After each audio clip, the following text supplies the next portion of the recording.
있다가 누우시라고 그러고, 밤 너무 늦게는 식사하지 마시라고 그러고, 그리고 그것도 이제 증상이 잘 안 없어지는 경우는 이게 약 치료를 하면 대부분의 경우에 또 좋아집니다. 또 위 수술한 분에서는 빈혈이 오는 경우가 꽤 있습니다. 빈혈의 원인이 철분이 결핍돼서 오는 빈혈이 올 수도 있고, 오랜 시간 한 3년, 4년, 5년 지나다 보면 비타민 B12라고 하는 결핍이 돼서 소위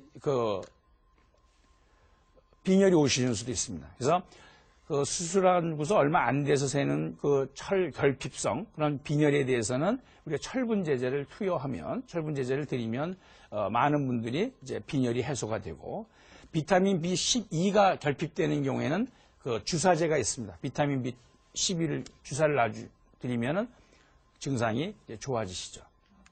그래서 이러한 위 수술을 하고 여러 가지 이제 증상이 있는데, 그 증상에 대해서는 그러니까 수술을 하고서 끝나는 게 아니고 역시 정기적인 검진을 받으시는 게 중요하고, 그러한 증상을 이제 전문의하고 수술하신 분하고 상의를 해서 그 증상에 맞는 치료를 하면 삶의 질을 좋은 삶의 질로 유지를 하면서 지내실 수가 있겠죠. 또 위 수술하시고 오래 지나신 분에 있어서는 골다공증 증상이 오는 수도 있습니다. 그거는 이제 칼슘 농도가 이제 불균형이 온다든지 이제 이렇게 해서 하는데, 그런 경우에는 칼슘을 섭취하시고, 칼슘 약들이 많이 나와 있지 않습니까? 그래서 칼슘 제제를 이제 복용한다든지, 또 어떤 경우는 위 수술하고 나면 아까 얘기한 미주신경이라고 하는 신경이 이제 잘리게 되는데, 그렇게 되면 미주신경이 사실 담낭으로도 이제 신경이 가거든요.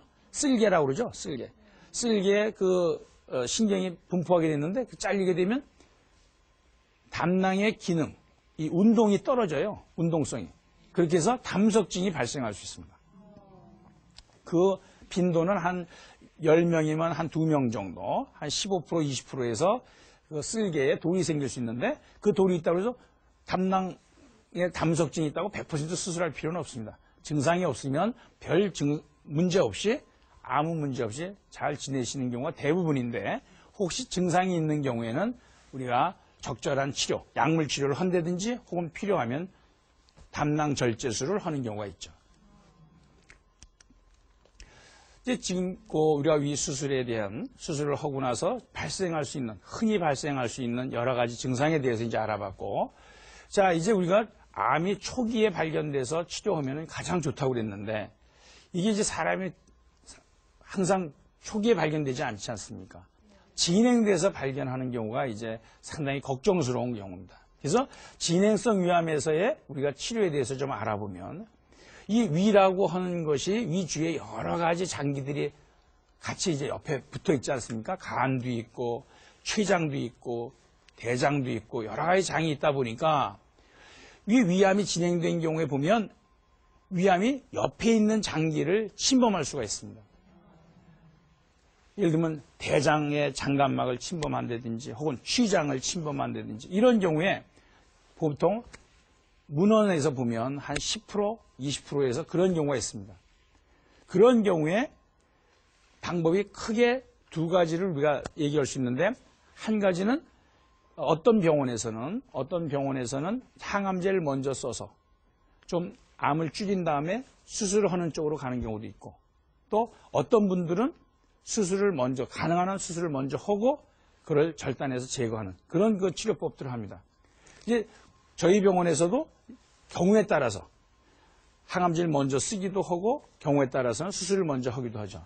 그런 결과들을 보면 뭐 대장을 같이 포함해서 제거한다든지, 경우에서는 간이 침범되어 있으면 간도 제거하고 이러는데, 어떤 경우에는 위암이 쥐장기를 침범하면 포기하는 수도 있습니다. 포기하는 경우도 있는데, 이거는 절대 금물입니다. 진행성 위암이라 하더라도 우리가 적극적인 치료를 반드시 할 필요가 있다.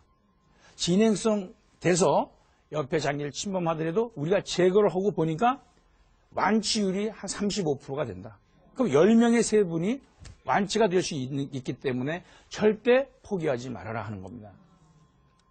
이것이 상당히 중요한 얘기고, 그래서 이 합병절제술을 하는 경우에, 합병절제술이 뭐냐면 위암이 주위에 침범했으면 주위에 있는 데까지 같이 제거하는 건데, 거기서 가장 중요한 건 안전성이 되겠죠. 왜냐면 위수술만 해도 큰 수술인데 어디에 붙어 있어서 대장을 같이 뭐 일부를 포함해서 제거한다든지 혹은 간이 침범해서 간을 같이 제거한다든지 하면 그만큼 위험성이 더 높아질 거 아닙니까? 합병증이 생길 가능성이 높고. 근데 그걸 우리가 조사를 해보니까 그렇게 위험하지 않더라 하는 겁니다. 그리고 아까 말씀드렸듯이 완치율이 한 30% 이상 되기 때문에 이러한 적극적인 치료가 반드시 필요하다 하는 것이 이제 저희가 우리 병원의 그 연구 결과가 이제 이렇다는 걸 우리가 말씀을 드리는 거죠. 더욱 예후가 안 좋은 것은 사기 위암이죠. 사기 그러면 말기 아닙니까? 그죠? 근데 위암이라고 하는 병이 다른 대장암하고 다른 것은 대장암인 경우에는 간에 전이가 있더라도 가능한 한 제거를 하면 완치율을 많이 높입니다. 그런데 같은 소화기 암인데 같은 위장관 암인데 위암은 간에 퍼지는 경우에 생존율이 아주 떨어집니다. 그건 왜 그러냐면 같은 소화기 암이라 하더라도 암의 성질이 다르다는 거죠. 대장암은 간에 전이가 있더라도 한 개, 두 개 있더라도 제거를 하면 완치율이 상당히 높습니다. 근데 위암은 대장암과는 달리 간에 퍼졌다면 어떻게 퍼지느냐? 대개는 여러 개, 다발성으로 여러 개.